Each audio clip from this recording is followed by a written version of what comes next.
Capítulo 5. Meu fracasso. Eu era estudiosa, amava sair com os meus pais, sempre foram meus melhores amigos. Não gostava de pensar na possibilidade de perdê-los para a morte. A minha mãe é espírita, trabalha em um centro espírita até hoje. Tentou me levar para aprender sobre espiritismo, mas não deu certo. Sei que o problema era comigo. O meu pai era católico. Costumávamos, eu e meu pai, ir a uma igreja próxima à nossa casa. Fui batizada, crismada e tudo mais que a igreja nos oferecia para sermos verdadeiros cristãos. A única coisa que não ensinaram lá e não ensinam era que a fé sem ação era fé morta. Não estou com isso menosprezando a religião católica. Sabemos que todas as religiões são boas, ensinam de acordo com o seu entendimento, mas me refiro exclusivamente aos que acreditam bastar ir às igrejas e já garantir o seu espaço no paraíso. O apóstolo Paulo, um dos maiores seguidores do cristianismo, nos ensinou que a caridade é uma virtude mais excelente do que a fé, tão bem mostrada e ensinada na doutrina espírita. Abre parênteses. Primeira Epístola aos Coríntios, capítulo 13, 1 a 7 e 13. Fecha parênteses. Estávamos vindo da casa de amigos e quem dirigia o carro era minha mãe. O meu pai detestava dirigir só em último caso, quando de repente meu pai sofreu um infarto. Antes de chegarmos ao hospital, ele veio a desencarnar. Fiquei desesperada com a morte dele. Não aceitava de forma alguma.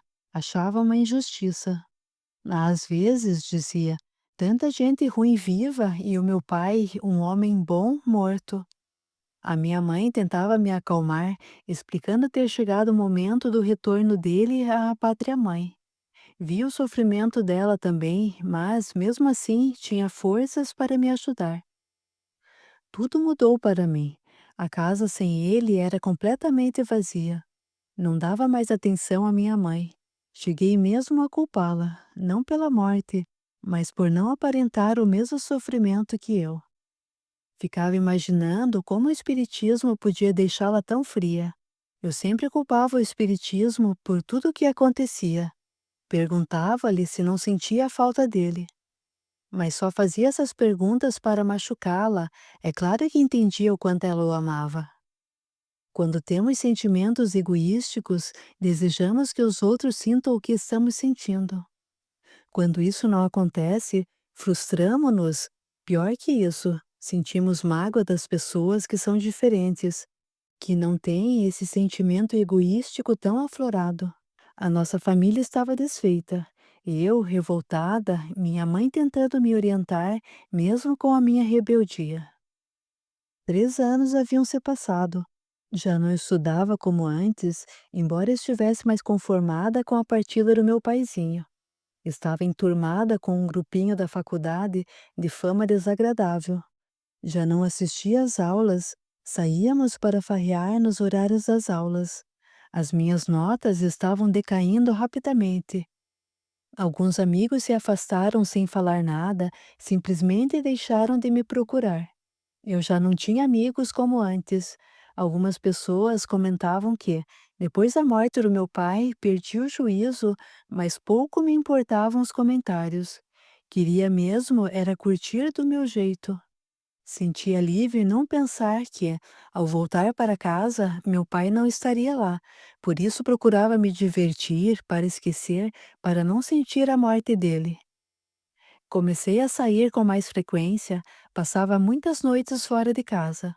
Para minha mãe era um sofrimento, nunca sabia onde eu estava. Telefonava para os meus amigos, mas ninguém sabia. Como disse, transformei-me, mudei de amizade sem ela saber, os atuais amigos só interessavam a mim. Resolvi aceitar um convite para viajar. Minha mãe ficou sabendo, tentou fazer com que eu desistisse, mas não conseguiu. Estava decidida a ser dona dos meus passos. Fomos acampar em uma praia deserta e maravilhosa. Foi aí que comecei a fazer uso de bebida alcoólica. No início foi terrível. Bebia muito, passava mal, mas no dia seguinte voltava a beber. A minha pobre mãe ficou assustada com o meu comportamento. Os alcoólatras não sabem o que são até provarem o primeiro gole de álcool. Mamãe tentou me convencer de aceitar ajuda e eu sempre perguntava a ela: para quê? Abandonei tudo: estudos, amigos, família e principalmente a minha mãe. Eu estava sempre perguntando por que ela não frequentava uma igreja de verdade, não aceitava o fato dela ser espírita. Eu brigava muito com mamãe, mas ela sempre tinha paciência e me alertava das armadilhas que eu estava armando para mim mesma. Estava farta de tantos conselhos. Conheci uma moça de nome Marli, filha de um advogado. Apaixonei-me pelo pai dela logo que o conheci. Era um homem de 48 anos de idade, cabelos grisalhos, olhos verdes, alto, bem-sucedido e, melhor ainda, adorava festas e bebidas. Marli logo percebeu meu interesse no pai dela, deu-me força para entrar nesse relacionamento. Pedro, este era o nome dele, estava divorciado. A mãe de Marli, pessoa muito séria, tinha gosto oposto ao dele, não combinava com Pedro. Esse foi o motivo da separação. Quando passamos a vida em busca de aventuras, deixamos de gostar das pessoas que não se sentem seduzidas por futilidades. Há um dito popular aí na Terra que diz: os opostos se atraem. Hoje sei que não é real esse dito popular. A verdade é que os afins se atraem. Pedro me convidou para sair e eu aceitei rapidamente e pensei: era tudo o que eu queria. Fomos a uma casa de espetáculos e nos divertimos muito. Saímos de lá quase amanhecendo. Ele me levou para uma pousada fora da cidade. Bebemos muito, fizemos sexo e depois começamos a nos drogar. Ele usou cocaína, mas me deu um cigarro de maconha. Nunca tinha experimentado drogas, tive medo, mas fui em frente. Pensei o que minha mãe faria se soubesse o que eu andava fazendo. Às vezes, sentia vontade de ir embora e pedir perdão a ela, mas esse sentimento durava pouco. Quando saímos da pousada, ele queria que eu pegasse um táxi e fosse embora. Falei que o correto seria ele me levar de volta para casa. Pedro foi, de má vontade, fingi que não percebi, achava melhor assim. Ele me deixou na esquina, próximo da minha casa, e foi embora. Não me deu adeus, nem olhou para trás, muito menos perguntou se eu estava bem. Percebi tudo isso, só não quis ficar pensando para não entrar em paranoia. Queria acreditar que ele estava apaixonado por mim, apenas isso me interessava. Quando entrei em casa, minha mãe estava acordada me esperando e com os olhos avermelhados, pois havia passado a noite em claro, preocupada comigo. Senti pena dela, mas não falei nada. Entrei no meu quarto e fui dormir. À noite, quando acordei, arrumei-me para sair outra vez. A minha mãe não deixou. Tivemos uma discussão horrível. Voltei para o quarto e telefonei para Marli. Falei o que estava acontecendo e pedi ajuda para sair de casa. Nesse momento, minha mãe entrou no meu quarto, pediu para conversar comigo. Vi ali uma oportunidade de sair correndo em direção à porta. Eu estava louca, não pensava em nada a não ser ir beber para aliviar os meus problemas. É difícil para quem é alcoólatra perceber que já está sentindo falta do álcool. Não achei que fosse alcoólatra. Quem é, nunca acredita ser. Todos que sofrem com essa doença falam a mesma coisa. Quando eu quiser parar, eu paro. Infelizmente, isso não é verdade. Mas isso não acontece só com o álcool. Todas as drogas são iguais, só muda a nomenclatura. Às vezes, o efeito também. Empurrei a minha mãe, ela caiu, senti vontade de pegá-la e pedir desculpas, mas não o fiz. Atravessei a rua correndo e quase fui atropelada. Fui a um bar que conhecia muito bem. Sabia que encontraria amigos do meu grupinho da faculdade lá. Consumi vários tipos de bebidas com os meus amigos. Depois saímos e fomos fumar maconha na praia. Minha mãe sabia que eu estava frequentando aquele bar e foi atrás de mim. Perguntou a um dos garçons e, como todos nos conheciam, falaram para ela onde eu estava. O bar era em frente à praia. Olhei para o calçadão e a minha mãe estava vindo em nossa direção. Saí correndo e ela foi atrás. Queria parar, mas algo mais forte que eu não permitia. Estava sendo influenciada por espíritos sofredores e trevosos. Para me drogar cada vez mais, era vampirizada por eles. Nota: quando fazemos uso de drogas, alimentos excessivos e sexo desregrado, geram-se larvas, bacilos psíquicos, na parte do nosso perispírito que está em desequilíbrio. Essas larvas são alimentos para espíritos trevosos e viciados. Isso se chama vampirização. Fim da nota. Caí depois de tropeçar em uma pedra e comecei a chorar. Sentia frio e dor no estômago. Minha mãe me levantou, abraçou-me e fomos para casa. Ela me deu um banho e colocou-me para dormir, do mesmo jeito que fazia quando ainda eu era criança. Foi muito difícil adormecer, sentia dores horríveis. No dia seguinte, mamãe foi me acordar. Eu já não estava mais no quarto, tinha fugido para fumar maconha. Ela foi pedir orientação ao presidente da casa espírita onde ela trabalha e contou todo o caso. Estava decidida a começar um tratamento espiritual comigo e contava agora com a ajuda de irmãos queridos. Esperou-me voltar a fim de esclarecer-me sobre o assunto. Sabia que não seria fácil, mas não pensava em me abandonar jamais. Quando voltei, ela estava em seu quarto, fazia orações pedindo auxílio a Deus. Sempre que o encarnado faz prece, é atendido de acordo com o seu merecimento, mas nunca deixa de ser assistido.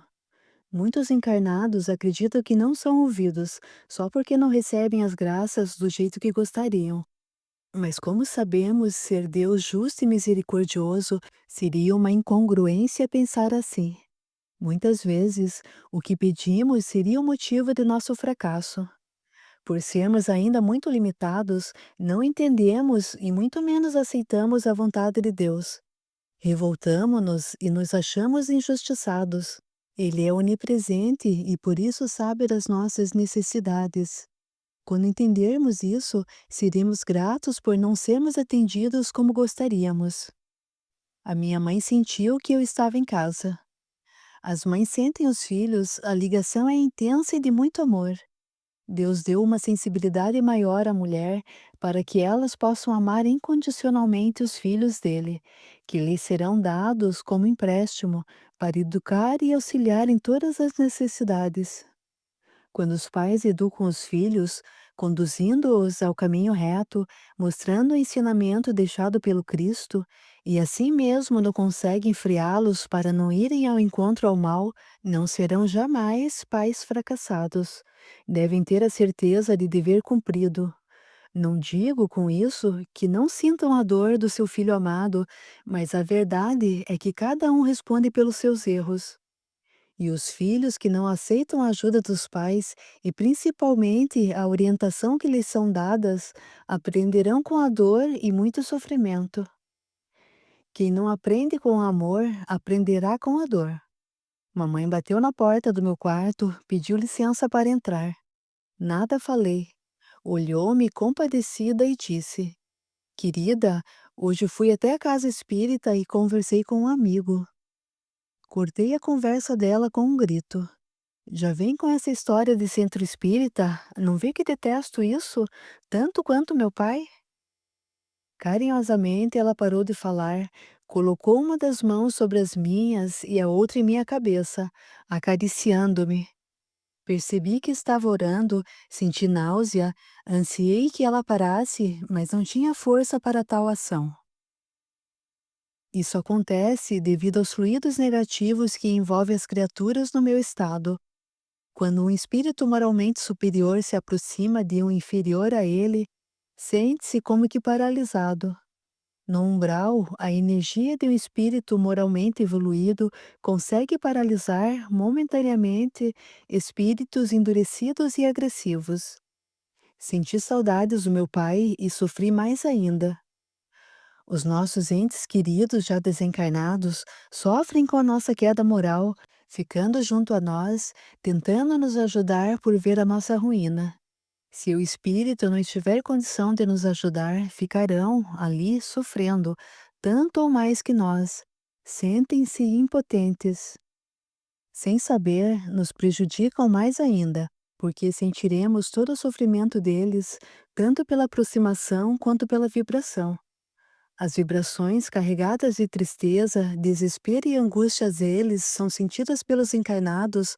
Todos os leitores espíritas já leram sobre isso. Quando o desencarnado tem condições e permissão para nos ajudar, ele o faz com prudência. Tenta nos intuir a aceitar a ajuda que nos está sendo oferecida, ora por nós e se entristece quando nos negamos auxílio. Alguns encarnados percebem, devido à sua sensibilidade mais apurada, sentir, até mesmo perceber o cheiro de espíritos que nos são caros. Quando isso acontece, são os próprios que estão ali próximos a nós. Muitos vêm para saciar a saudade de seus entes amados encarnados, mas não se demoram e retornam o mais breve possível para a colônia onde moram.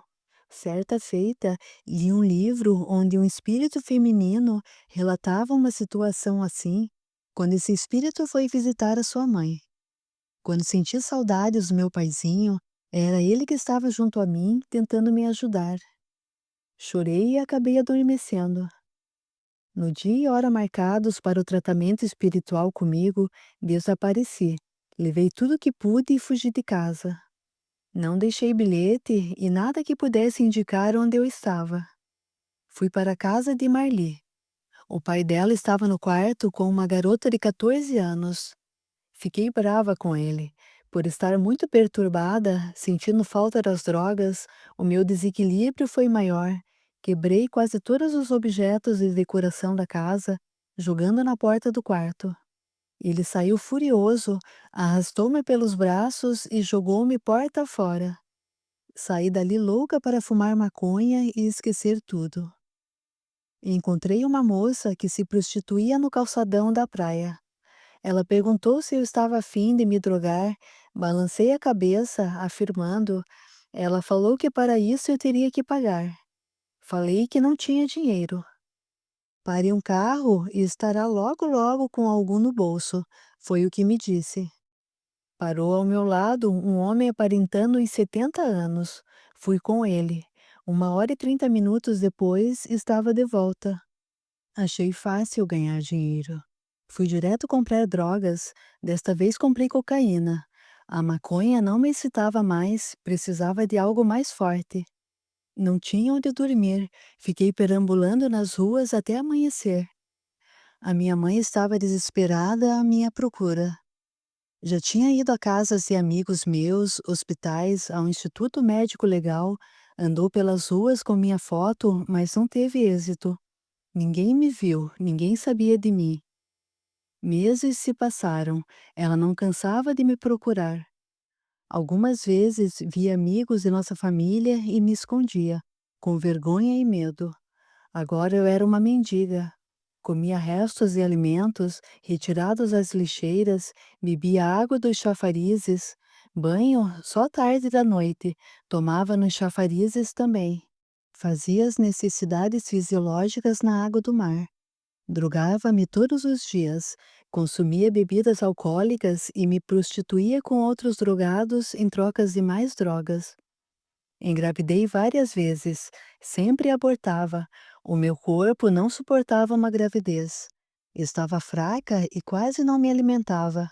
Algumas vezes nem sabia que estava prenhe, até abortar. Meu corpo era um farrapo, estava completamente dependente das drogas.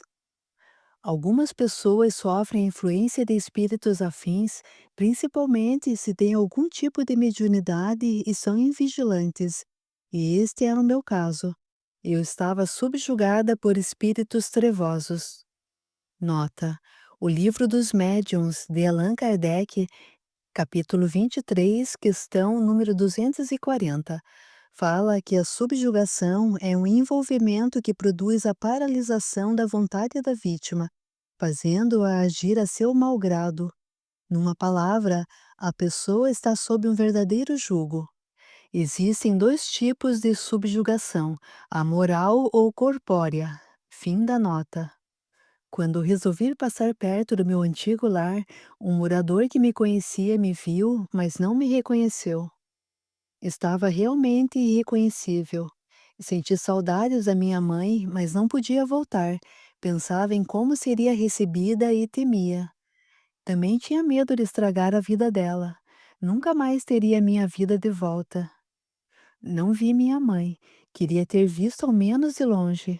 Voltei para os becos. Ali sim era o lugar para pessoas como eu, desonestas e drogadas.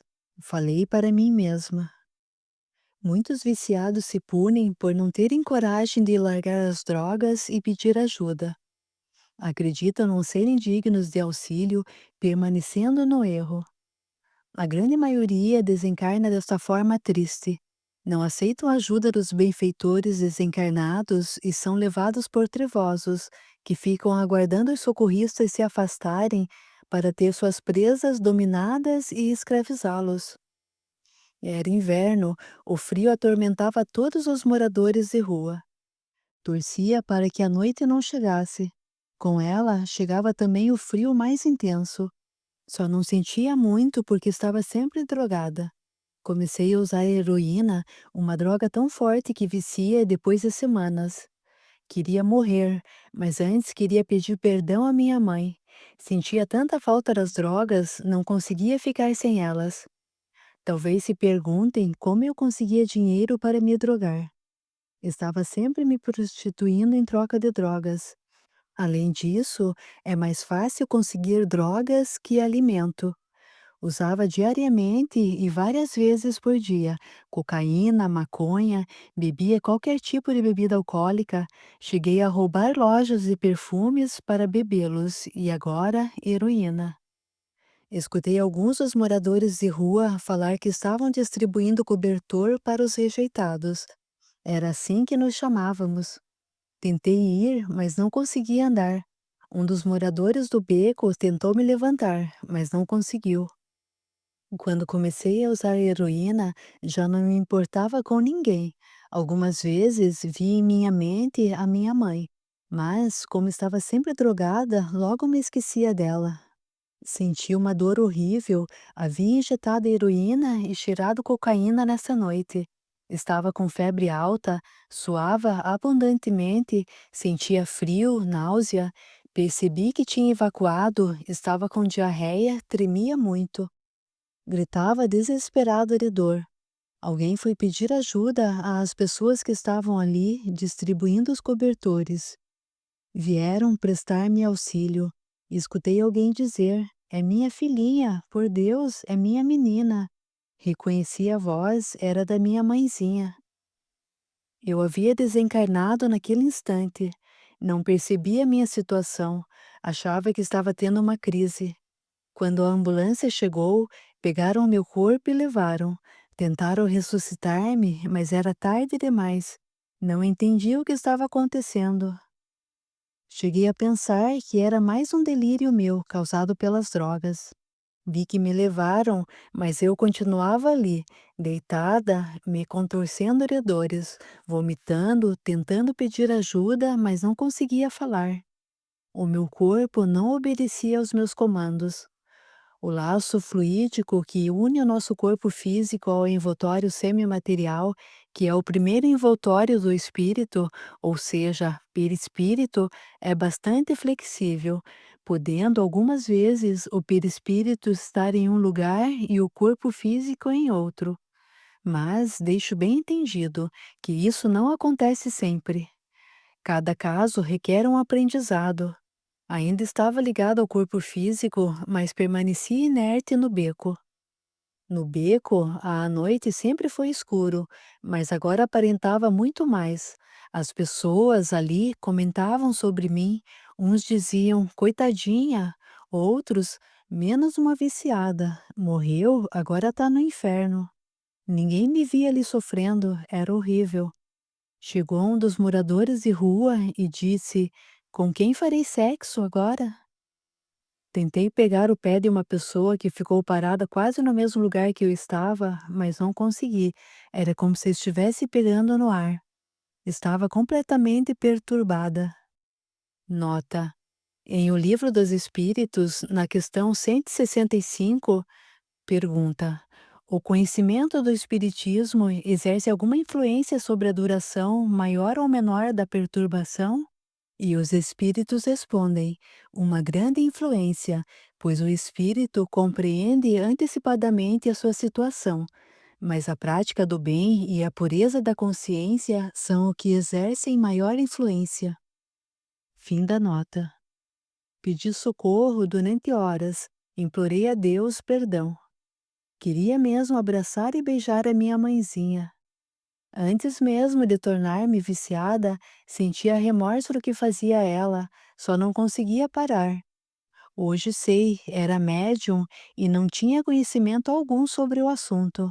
Embora muitas vezes mamãe comentasse da necessidade de eu estudar na casa espírita, exatamente por ter mediunidade, mas nunca dei atenção. Chorei muito, comecei a gritar o nome dela. Quando me dei por conta, estava em meu próprio velório. Fui transportada pelo meu pensamento. Quando nos unimos a alguém pelo pensamento, estando desencarnados, nos aproximamos da pessoa em quem estávamos pensando. Sentia pavor, gritava que não queria estar morta. Foi aí que comecei a acreditar em tudo o que minha mãe falava. Era verdade. Pior que isso, era o meu enterro. Aproximei-me dela e pedi perdão. Sei que ela me sentiu e disse: te amo muito, filha amada, chame por Deus. Minha pobre mãezinha sofria tanto, mesmo assim fazia preces fervorosas em meu favor. Tentei abraçá-la, mas não consegui. Imaginei, se eu ainda estou viva, mesmo depois de ter morrido, o meu paizinho também está. Pensei nele e senti a sua presença, embora não conseguisse vê-lo. Assisti a todo o meu velório de pertinho, sentindo toda a agonia. Tinha medo de ser enterrada viva. O caixão foi levado. Minha mãe, nessa hora, implorava que eu pedisse auxílio a Deus. Isso me acalmou um pouco mais. Pensei, já que estava certa em relação à morte, certamente sabia o que me pedia. É permitido que alguns desencarnados possam ficar próximo ao corpo como punição, para avaliar o que fizeram com o instrumento valioso que foi emprestado por Deus e presenciar a dor dos entes queridos. Principalmente aqueles que tiveram oportunidade para conhecer e viver os princípios cristãos e a desperdiçaram. No momento em que estavam colocando meu corpo no mausoléu, vi o meu pai ali junto de mim, com outras pessoas estranhas para mim. Perguntaram-me se estava arrependida de verdade. Chorando, disse que sim. Já estava arrependida há muito tempo, só não conseguia voltar atrás. Foi esse o motivo de ter sido resgatada das trevas para a luz. Talvez alguns leitores se questionem como eu pude ter sido levada rapidamente para um posto de socorro, mesmo depois de ter praticado vários crimes como aborto, vingança e suicídio. Eu responderei com lágrimas nos olhos. Alguns espíritos não sentem as consequências dos seus maus atos assim que desencarnam. Muitos irão sentir essas consequências na próxima reencarnação, quando poderá viver em sofrimentos devido a atos imprudentes da vida passada. Eu irei sofrer as consequências dos meus atos na próxima reencarnação. É o que acontecerá comigo. Como diz no Evangelho segundo o Espiritismo, capítulo 28, muitos os chamados e poucos os escolhidos. Eu fui chamada, mas não aceitei ser escolhida. Pelo simples fato de frequentar a igreja, já me achava especial. Era o suficiente para me salvar depois da morte. Não quis aceitar outra religião.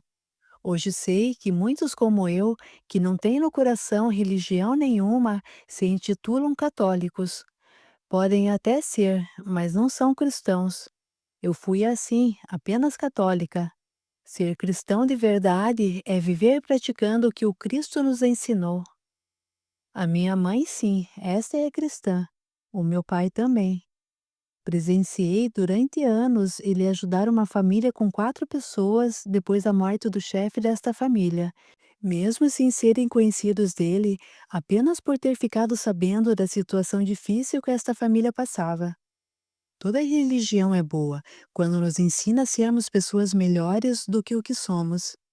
Evangelizar é principalmente mostrar que todos somos irmãos, independentemente do grau da evolução. Por essa razão, precisamos ajudar uns aos outros. Jesus simplificou os 10 mandamentos em apenas dois: amar ao Senhor teu Deus sobre todas as coisas e ao próximo como a ti mesmo. Adormeci nos braços de meu pai e fui levada para um hospital que fica localizado no mesmo centro espírita em que minha mãe trabalha. Fiquei só poucas semanas lá. Tive necessidade e permissão para a incorporação através de um médium. Precisava dos fluidos doados nesse trabalho pelos médiuns para a recuperação do meu perispírito destruído devido à minha invigilância. Por minha mãe ter merecimento, pude pedir perdão a ela através da incorporação. Depois fui levada para a mesma colônia em que vive o meu pai. Hoje estudo muito, tento recuperar o que deixei passar aí. Sei também que só estando encarnados podemos vencer os obstáculos. É por isso que existem as provas. As expiações são muito dolorosas, mas necessárias. Reparar os nossos erros é uma atitude de amor. Não pretendo encarnar tão cedo, mas sei que terei de o fazer. Na realidade, esse não querer reencarnar logo é por temer a minha próxima oportunidade. Esforço-me muito para aprender aqui. Sinto muito por não ter ido conhecer o Espiritismo quando tive a oportunidade. É de fato o Consolador prometido. São palavras do meu pai. Aqui na colônia, muitos que não eram espíritas, mas tinham conhecimento do que se tratava, e outros que nem mesmo conheciam o espiritismo, falam sempre a mesma coisa. Têm vontade de nascer em família com tais conhecimentos e, acima de tudo, querer viver esses conhecimentos. Eu tinha alguém tão espírita na família e não aproveitei. Aí está a grande prova de que não basta viver com cristãos, temos que querer ser um. Deixarei bem claro aqui que cada caso é diferente do outro. Como já foi explicado, só fui socorrida por ter sentido arrependimento sincero, muito antes de me viciar. Só não conseguia ir pedir perdão e voltar para casa, por estar sendo obsedada devido à minha própria invigilância. Muitos viciados não se arrependem de nada e acabam gostando da vida infeliz que levam. Para esses, infelizmente, o socorro não chega. Só depois de compreenderem que causaram seu próprio sofrimento e levaram entes amados a dores morais terríveis, é que receberão essa bênção. Basta perdoar e pedir ajuda com o coração, que Deus envia os trabalhadores à luz para esses socorros. Outros viciados se tornam escravos e são levados por espíritos trevosos. Até mesmo o desligamento pode também ser feito através de criaturas inferiores. Saber desligar um recém-desencarnado do seu corpo físico não é privilégio dos bons. Eu fui desligada pela equipe que estava com meu pai no meu velório. Muitas vezes acontece de o desligamento ser feito na hora do velório. Por isso, precisamos respeitar o local.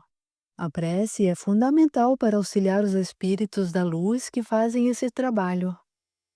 Na minha encarnação antes desta, fui alcoólatra, passei por tratamento e consegui vencer.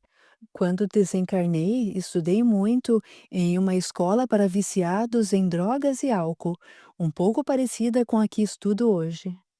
Não moro na mesma colônia em que já morei na penúltima vez que desencarnei, mas sempre que tenho tempo e posso, visito antigos amigos. Quando digo tempo, é por ter muitos afazeres aqui.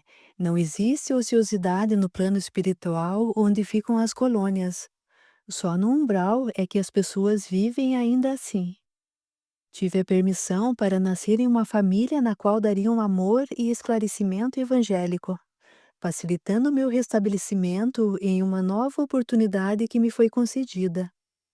O que passei nessa última encarnação não foi por causa da vida passada, mas procurado por mim nesta. Venci em uma e me endividei em outra. Acreditem, essas histórias tão tristes relatadas aqui são para mostrar como fazemos escolhas erradas, tendo oportunidades maravilhosas que nos são oferecidas por pessoas amadas e muito queridas, às vezes até por estranhos. Como dizem aí na Terra, Deus escreve certos por linhas tortas. O Livro dos Espíritos, questão 123, nos ensina que a sabedoria de Deus está na liberdade de escolher que Ele deixa a cada um, pois cada um tem o mérito de suas obras. Espero ter sido mais útil para vocês, leitores, do que realmente fui para mim nesta última encarnação. Que tenhamos em Deus a inspiração para viver. Assinado L.